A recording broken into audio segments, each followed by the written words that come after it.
Hey, peace and blessings. It's Lyric Poetry in Motion, and I decided to upload a video. Now, disclaimer, I really don't get into the edits, or have not yet gotten into the edits. I am aware that I need a mic.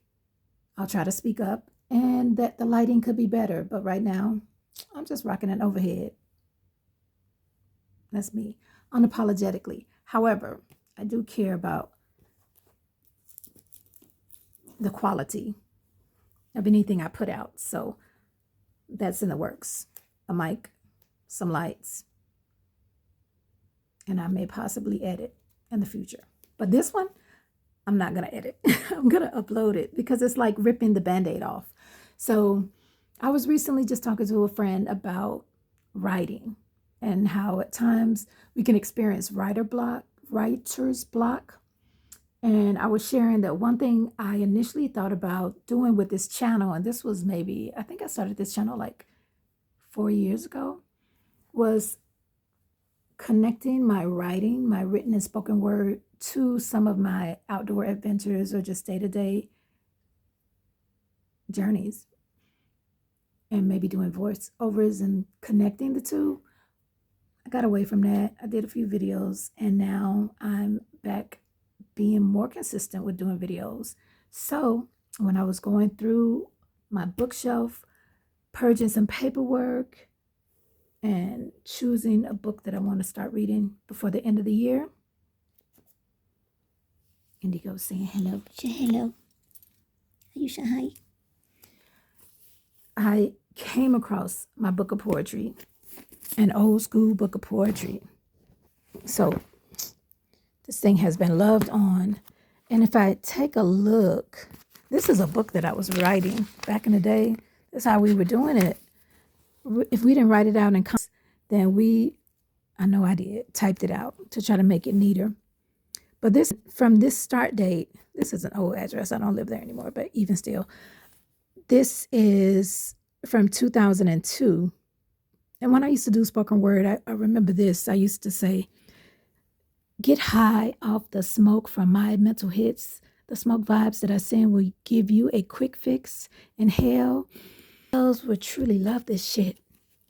Allow me to help you get faded. I used to think that was like, so interesting. So the first piece in this book is dated 2002. I'm going to assume that it goes in chronological order. And the last piece is dated 2008. I'm 50. So it's fair to say that this book is 20 some odd years old as far as the pieces. So I'm going to have fun going through this book and reading through poetry from my 20s. And I'll use it as a place of reference. I don't usually use the past as a place of residence. There's even some hair in here. Now it could be my children's hair. One of my children, I have two children. They're 28 and 30. This gives you a little bit of perspective. I can't say that it is my children's hair. I don't know who hair this is and why it's in my book, but it is. I mean, literally, it's in a protective sleeve. Spooky dookie. What's that about? But shit, who knows what was going on in my 20s, right? But I decided to rip the band-aid off and to post my first video reading a piece from this book. So I think I'm going to just close my eyes and land on a page, and that's what I'm going to read. Okay. And this one is actually one. Do y'all remember poetry.com? I don't know if it still exists, but for the writers, for the poets, poetry.com was, I think I came across it online initially, but it would give you an opportunity to pretty much write a piece or pieces, multiple pieces if you chose, and submit them. And they would copyright your poetry. I can't even remember the actual requirements, but I know you could submit a piece, and if your piece was selected, and again, maybe they chose everyone's piece, but I just know that I submitted a couple of pieces, and they would copyright your piece And also they could put it in a book. So there would be a book. I don't know if it was at the end of every year during a certain time, and you could purchase the book and your piece would be in this book along with hundreds or dozens, or I don't even know how many other people's pieces. The poem that I landed on is called Dorm Room Confession. Now, I graduated from college in 1997. This poem was written in 2004. So I don't know that this is, let me say this. The names will be changed to protect the innocent. Real talk. I know that on, people's lives or even just people's pages, you may have people that are subscribed that you don't know they're subscribed. You may have people just lurking, looking from the back. So if you are checking this out and I read a piece and it feels vaguely familiar to you, don't trust that. I might not even be talking about you. Okay, so this one is called Dorm Room Confession because many of these I'm literally going to be reading, probably haven't read in years. Now, I'm not saying I haven't touched this book in 20 years. I have done poetry over the years, but it hasn't been of recent years. And so usually before I do a piece, I'm going to read it and make sure I have it. I never really memorized my pieces. I wasn't that spoken word type of chick. I like write poetry, and the way this ADHD is set up, no, if I read it, then you good, right?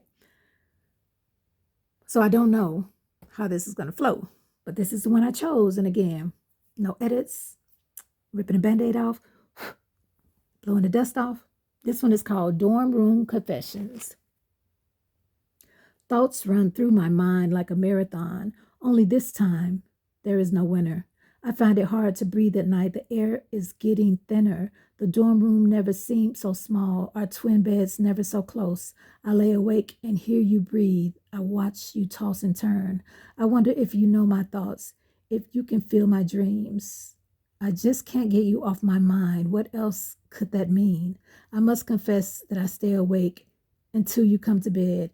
At times at night while you're asleep, I gently stroke your head. Now, that's some creepy ass shit. This gotta be just some fucking figment of my imagination because I am not that chick. Trust and believe I was not damn single white female and lurking over anybody rubbing their head in the sleep.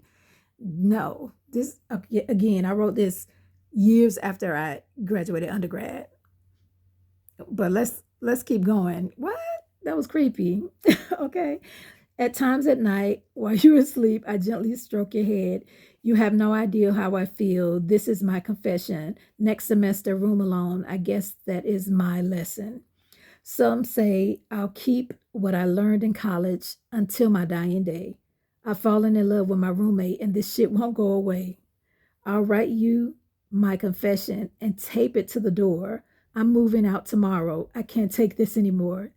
It's just too complicated. Although with you I flirt, I've never loved another woman and am afraid of getting hurt.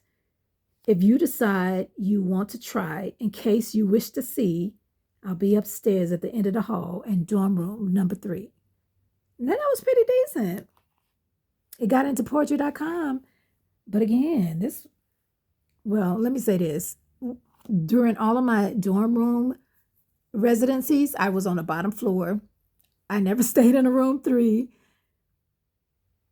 I don't believe this is real. I think this, again, is my creative flow of poetry.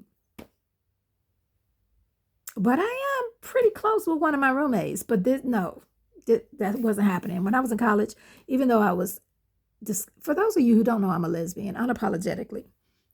So many of these poems will probably be about women. This is my 20s, y'all.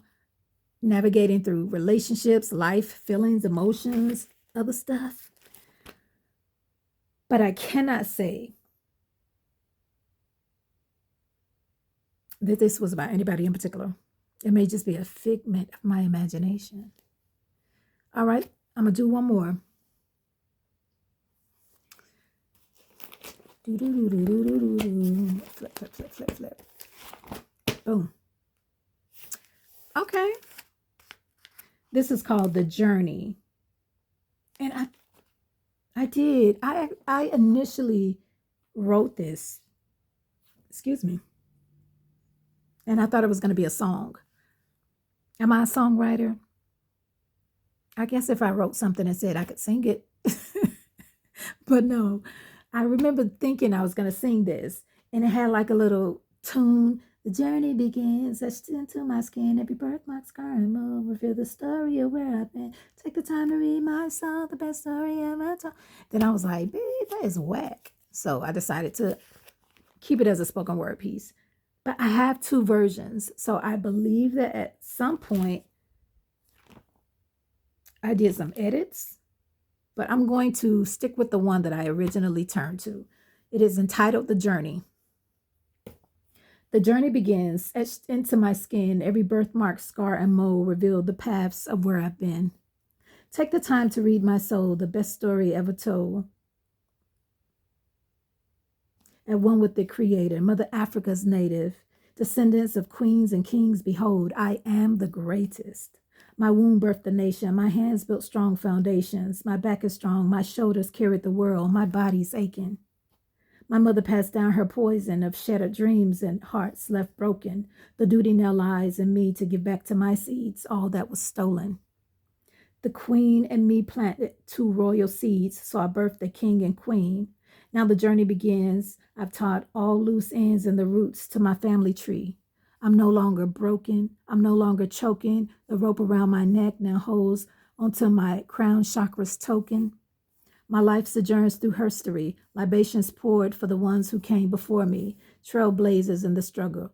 My grandmother's grandmother, passed down through herstory, the heart to pray, my ancestry. One God, one nation, one love, women's procreation, a new dawn with each rise of the sun. Now the journey has just begun. So apparently on March the 5th in 2005, my journey was just beginning. Can I tell you what was going on then? I know I was living in the greater Atlanta area. I know that was 20 years ago. I was 30. I wasn't 20 through all of these. I was 30. I have to say, I mean, the 30s are fabulous, right? Nothing like these 50s. But yeah, that's it. I did it. And I'm going to upload this video. No edits. And I think I will work on aligning the pieces to some of my outdoor movements or just some of me navigating through the world in my journey and mesh it up so it'll flow nicely to depict lyric poetry in motion. So thank you if you've stayed this long, for listening, for watching the video. Please do press the like button, hit the notification bell so you'll be notified when I release new videos. And I think you're notified for shorts as well. I'm still new to YouTube. As long as it's been around, I don't do social media very much. But I also want you to comment if you have any feedback, if there's anything you want to say, or let me know who you are. Shout yourself out, because I'll also follow you and check out your stuff as well. So that's it. Rip the Band-Aid off. There'll be more to come. Check out my videos. Share if you like. And peace and blessings on your journey. Lyric, poetry, emotion. Out of here.